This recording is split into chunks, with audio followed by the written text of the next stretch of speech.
Thank you for listening to our Innovative Community Leaders podcast, recorded and sponsored by 95.5 FM, 1400 AM, and around the world at wavqradio.com. I'm your host, Ryan John Keith. This is the first of many shows in a series in which I will be interviewing community volunteers, nonprofit organizations, local leaders, innovative educators, and pillars of the community in hopes of fusing a deeper harmonic bond in the local community. I will be looking for a rare type of person, a person who sacrifices time, energy, and personal finance to lay down a framework to a more enjoyable future. Another goal of this show will be to give light to the local community projects, programs, and movements that would otherwise be hidden from the public eye. Our inaugural guest is Joe Houle Sr., Sergeant Major retired, U.S. Marine Corps, Director of Operations at the Museum of the Marine. We'll be talking about the plans for the museum, but first, tell us about yourself.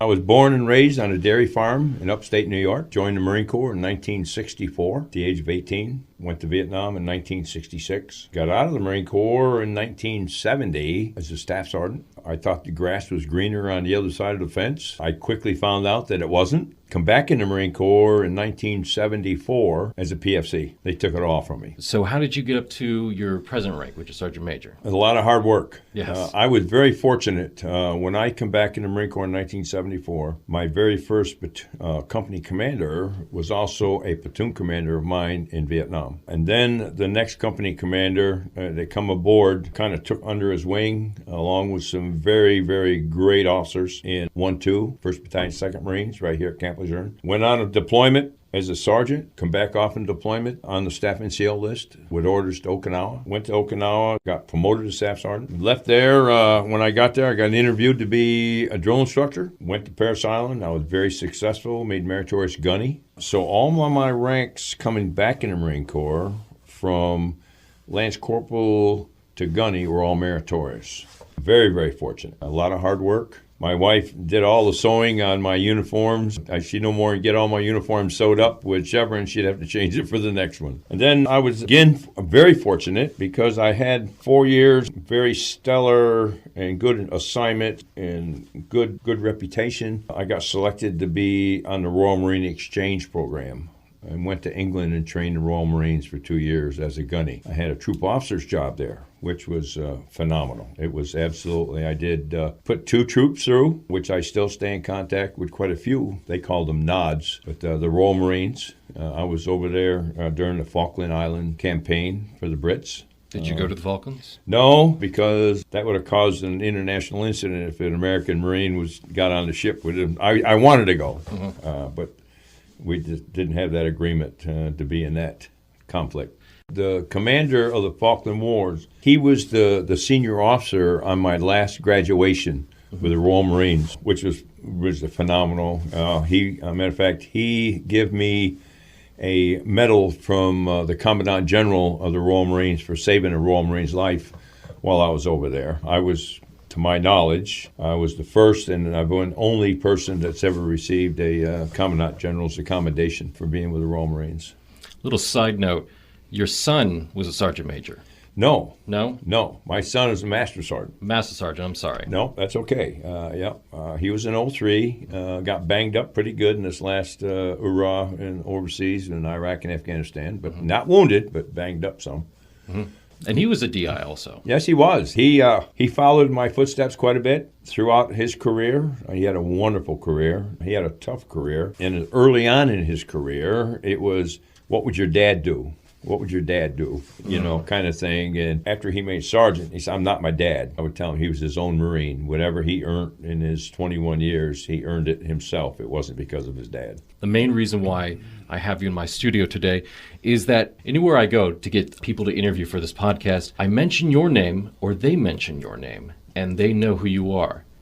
Everywhere I go, people know your name. So let's change tracks here and let's see why does everybody know your name in this community? It started way back in 1994. When I become the Air Station Sergeant Major, I run into the neighbor of the station here, Sam Bright. I was introduced to him. Sam did a lot in the community. He still does more in the community than anybody can even imagine. And I love taking care of people. Back in 1994, Sam and I started volunteering. We started doing the Senior Citizens Day. And then it was this and it was that. Whenever something had to be done, I was right there to help with the community. On military affairs, Dr. Lingle, way back in 95 or 96, at a function, he named me Onslow County's Sergeant Major. Is that still good today? It's still good today. In Onslow County, in our area, in around the world, you say Joe Houle, and they say, who? But if you say Sergeant Major, they know exactly who you're talking about. It's kind of funny. A quick side note, if you would. I was at a Festival of Trees a few years ago, and we had a county commissioner's husband ask me, why do you make people call you Sergeant Major? I said, I don't. Don't make people call me Sergeant Major, but there's two things that you got to think about. Number one, when a doctor retires, do you take doctor away from his name?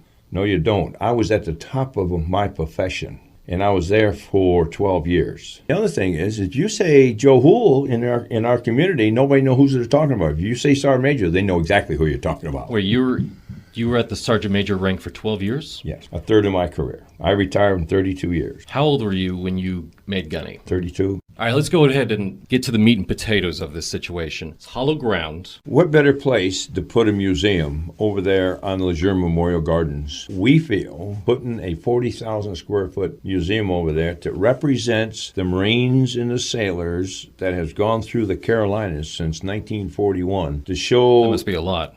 It is. Absolutely. I mean, there's so many firsts that's come out of the Carolinas since 1941. That's crazy. Black Marines, the War Dogs, the Women Marines. During World War II, there was 25,000 women Marines. In Edenton, North Carolina, there was an all-female squadron that fixed and repaired aircraft and ferried them to 89 squadrons that went to the Pacific.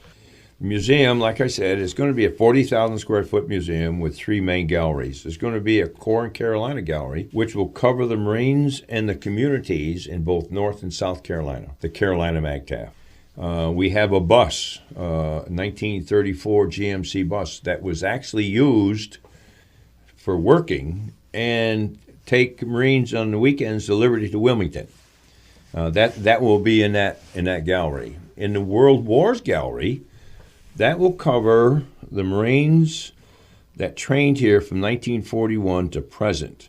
Now, out at Onslow Beach, one of the first is amphibious operations. The Marine Corps trained the Army, Onslow Beach, to make the landing during World War II, right at Onslow Beach. So we're going to have not just Marines, but we'll have soldiers, sailors, airmen, and coasties in the museum, in this World Wars gallery. Then the third gallery is going to be Today, Tomorrow, and Beyond gallery. And what we plan on doing in this one is to be able to show the public what the Marines and sailors are using today in technology. And then, of course, the Changing Gallery. There's a reunion coming to town. We can put their era of stuff in that Changing Gallery. Or if there's a museum from out of town, art museum or something, that they have a traveling exhibit, they can put it in our Changing Gallery, and it'll bring more people into to see the museum. So you're saying there could be a possibility of a rented space in the museum for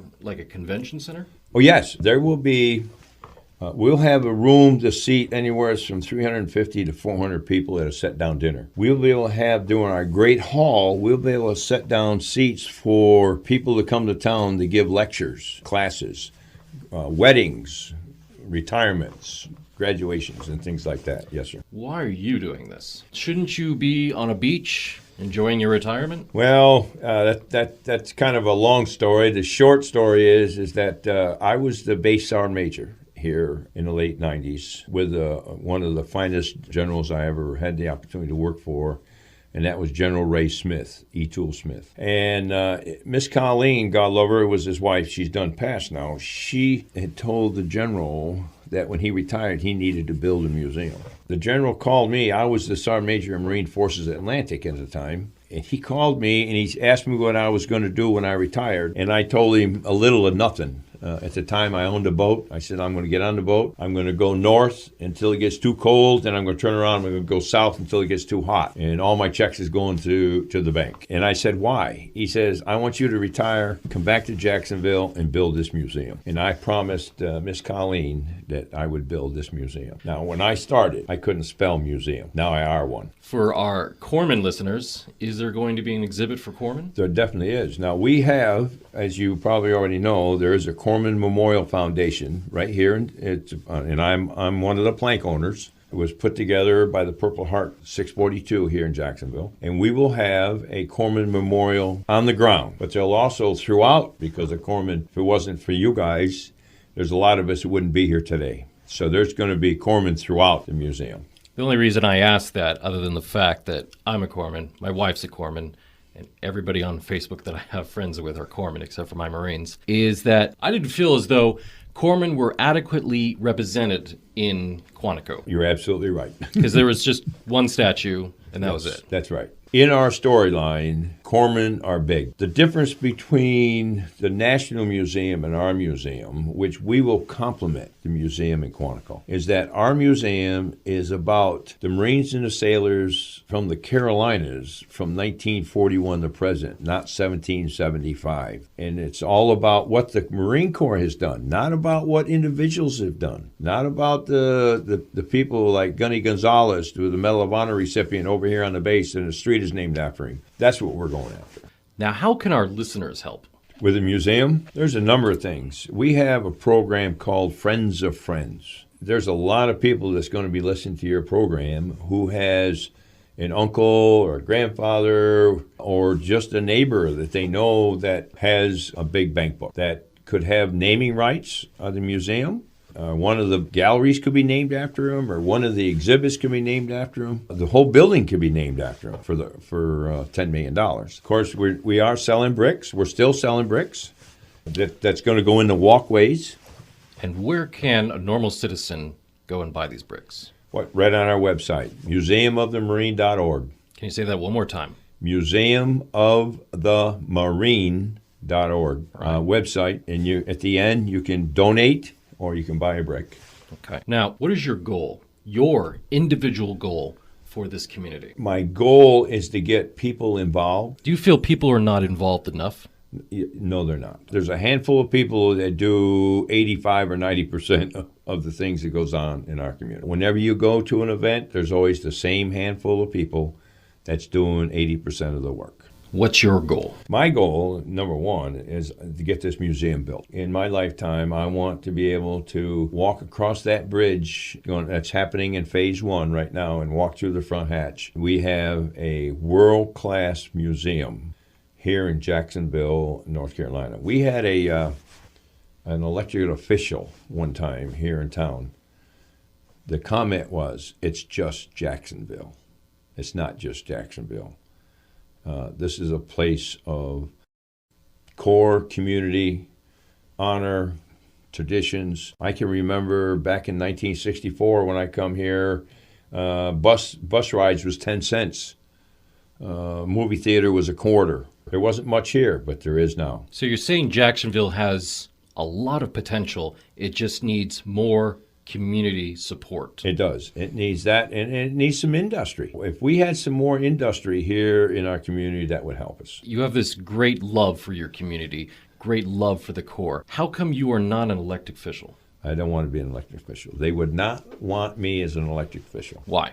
Because I'm going to tell you what you need to hear, not what you want to hear. I've been like that my whole life. I'd much rather stand back here and help from the outside than be an elected official. Why is it so important that a museum is built? What are you trying to ensure the future knows? Well, first of all, we don't teach history in our schools like we used to, number one. Number two, every month, we have Marines graduating, Corpsmen graduating from our schools, that their parents come down. There needs to be a place for the public to be able to come and see what their Marine Corps is all about, what their corpsman is all about. There's Marines that I do a lot of volunteering, and I get volunteer Marines to help me in the things that I do. And I'd say, all right, what kind of a background do you have? Does anybody in your family been in a service?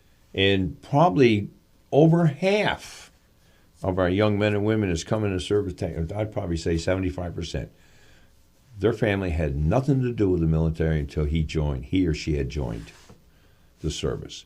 They need a place to be able to come to this museum and say, this is what I'm going to do. Or if they do have a military background, this is what Grandpa did during World War II or Vietnam or Desert Storm or Iraqi freedom. This is what he did. This is your world, your time. 15 years from now, there's kids that need to going to college, come here to be able to do research on Desert Storm or the march up into Baghdad that is told in our museum. With this museum, you're going to be able to walk over there, walk through the door, take them to that part of the museum, and they're going to be able to see, especially you were in units in this area, and during the Carolina MAGTF, this was my unit. These were that's Bill, that's George.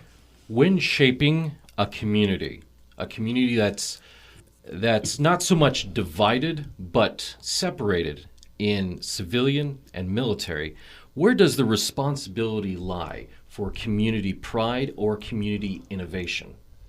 The leaders of both military and civilian. The biggest thing that brought this community together was the Beirut bombing. This community, prior to the Beirut bombing, was really split. I wouldn't give you 2 cents to live in Jacksonville back then. But since this happened, Desert Storm, when Desert Storm left, it wasn't that we were split, but this community realized after we pulled 25,000 Marines out of here, this town almost dried up and blew away because of what's on the other side of that gate. So it takes the military leaders and the civilian leaders, both the civilian and the retirees, to pull it together to make it work. When a society is divided by civilian and military, the responsibility to foster and innovate a better community, a tight-knit community, lies in the leaders. But what about everybody else? The leaders have got to be able to do things that get other people involved. Now, when we left out of here during Desert Storm and we left all the Marines, 25,000 Marines left here, the community and the leaders on the base said, all right, this is not working. So that's when we come up with all these programs to keep people here when people are deployed. But it got people involved. That where we are growing today. When they pull a mule out of here or whatever, you could hardly even tell that it's gone now. You can tell when they get back, but it's hard to even tell when that they're gone. And it's because of the community and the base and the people in the community, the cohesion that's working together. What organizations are you involved in? Purple Heart, USO, NCOA, Military Affairs. Rotary? I am Rotary. I'm a past president of Rotary. Yeah. What drew you to the Marines? I didn't know anything about the Marine Corps when I joined the Marine Corps. I was born and raised on a dairy farm. My dad was Army Air Corps, and I wanted to be just like my dad. I wanted to join the Air Force. He was a radio operator. I didn't know whether I wanted to be a radio operator or a mechanic or what I wanted to be in the Air Force, but I just wanted to be in the Air Force. Well, my dad had a medical problem, and I ended up quitting school when I was 16 to run the farm. Well, I didn't have an education, so I went down to sign up right after Kennedy was killed. Went in, took the test. I passed the test, but because I didn't have a high school diploma, the Air Force didn't want me. The Air Force went back and told his bud, the young sergeant in the Marine Corps, hey, I got a live one here. About 2 days later, a sergeant shows up at my doorstep, talks to me, interviews me, tells me a little bit about the Marine Corps. Said I'll come back, think about it, talk it over with Mom and Dad. I will be back this weekend or this next week, and we'll talk some more. Well, my cousin, telling him about my interview with the Marine, he said, you ain't man enough to be a Marine. And then he bet me $50, and I joined the Marine Corps. Did you get your $50? Never. God love him. He just passed away 6 months ago. Him and I were the same age. But he never left my hometown. Never left my hometown. And He was 69 when he died, and he never left his hometown. Who are your mentors? Crow Crawford, Sergeant Major of the Marine Corps, Gene Overstreet, people like that. I had Captain Goings in Vietnam. I had a corpsman, Dave Rappa, who saved my life. I mean, I'd follow that corpsman to hell and back.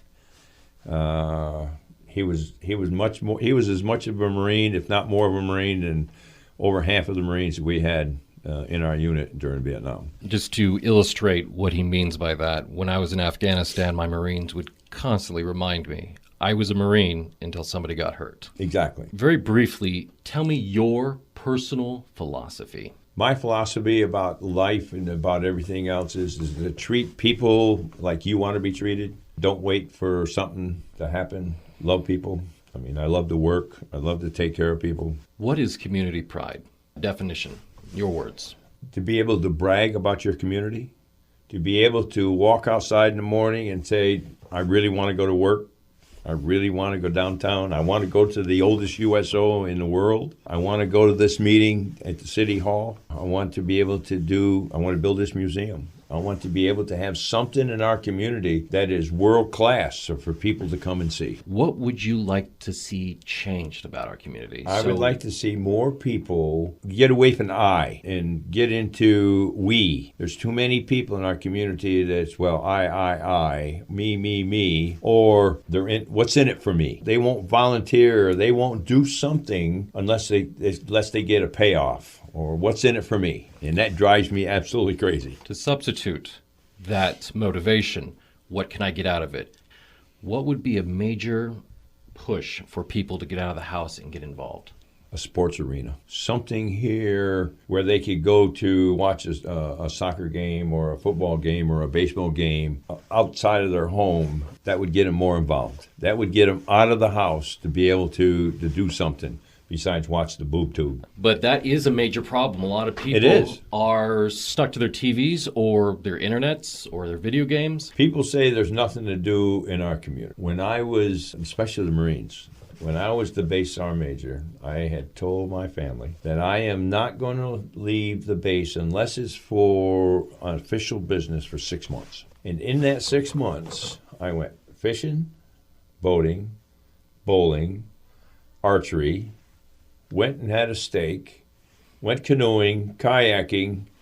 I have the baseball games. There was movies. You got to get out and do things. If you're stuck behind the TV or your video games, you're not going out and looking to go to the range or go fishing. You got to get out. There's things to do, but you got to get out and look for them. It's not going to come to you. What do you think that young Marines are missing nowadays? Cohesion. Today, I believe, when they are deployed to Iraq or Afghanistan or someplace, they are so close because there's nothing closer than a man in battle or fixing to go into battle. But when they come home, 1600, they break their necks getting away from one another, getting out in town, going home, where they should be doing something as a unit after work, on the weekends. Something should be done. If I had the money, I would have some things done here in our community that would give them adrenaline rush. A Marine and a sailor, 6-9 months in Iraq or Afghanistan, that adrenaline is pumping 24 hours a day because he never knows what's around that next minute, what's going to around coming into the compound, or you're on patrol or whatever. When they come home, all that adrenaline is gone. So now what do I? Now they're bored. Now they're bored. They don't have anything to do. I mean, one of the things I would like to see is a parachute tower. One of the ones that you get in there with air and it blows you up in the air. Like the one in Fayetteville? Like the one in Fayetteville. I mean, that's got to be what a rush. And for these young, you go out there on a weekend and be able to get that adrenaline fix, if you will. So what's stopping something like that opening up here? Money. That's just one thing. I'm sure there's other things. I can't think of them right now. But, I mean, they need something to be able to substitute that adrenaline rush because they've had it for the last 10 years or better. I can attest to that. Mm-hmm. It is every new generation's responsibility to assume damage control of the previous generation. What's your thoughts on that statement? That's true. I think my generation didn't have much to fix the World War II generation, the generation before me, the people that was born after Vietnam didn't care, if you will. Why? I mean, they weren't involved. We weren't at war. It was over with. They went to school. There was nothing. They didn't get involved until Desert Storm kicked up. And all of a sudden, then the people thought, oh, God, our Vietnam veterans really went through pure heck. We can't let our children go through what they went through.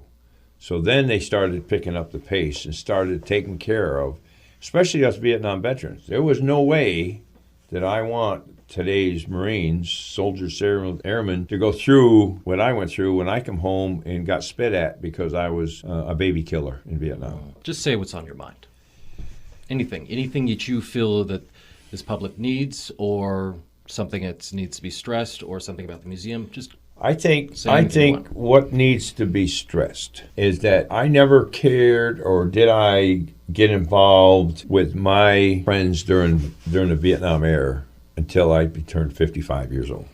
I think it ought to be stressed to the young people of today to stay in touch with people that they were involved with during their time in the service. I feel so bad. I can't remember 90% of the Marines' names that I was in combat with. I can see their faces, and I see their faces often, but I can't remember their names. Of course, I never took pictures. We didn't have the cameras and things that we have today, but stay connected. Stay connected to help the world today. Social media is a good tool. It's definitely a good tool. I'm just now, I got on Facebook because of my granddaughters, but now I'm on instant message and Facebook. But I'm reaching out to people that I hadn't spoke to or heard from in years. I talk to my Marines a lot on Facebook. I get fatherly advice from my old gunny. He's a first sergeant now. I like that support group. It's good. And what you're saying is absolutely awesome. When I was with the Royal Marines, I get Facebook and text messages from my recruits that are now retired from the Royal Marines and done spent their time in the Royal Marines. As a matter of fact, in September 6th this year, I'm going to London and we're having a reunion of my nods that I put through training back in 80 and 82. Going back to saying, who were your mentors? Some of the greatest people I've ever met in my life were in the military. These people go out of their way to help, even sacrifice their lives. The mentors that I mentioned earlier weren't my mentors when they were sergeants majors. I mean, they were sergeants, gunnies, corporals, Doc. He was a second class. Mm-hmm. Dave Rappa. A lot of my mentors, Francis McGowan, he was a sergeant. So the mentors that I've had, they retired as colonels, sergeant majors, or whatever. But when they were my mentors, they were either just above me or some of them were below me in rank-wise. And of course, there's one mentor I didn't mention, I should have, was my dad. My dad was, we were pals. He was one of the biggest things, and that's why I do what I do today, is because of the way he brought me up. Do you think Americans are missing that nowadays? I think they are. We got so many broken homes today. I had a wonderful mom and dad. They're both gone now. I have 5 sisters and 2 other brothers. But we are close. But yes, I think that's one of the things that we're missing. My name is Ryan John Keith. Thank you, Joe Houle, for offering your opinions and thoughts. It has been an honor sharing this time with you on our Innovative Community Leaders show today. This is our first in our series of shows through our WAVQ Radio On Demand podcast site.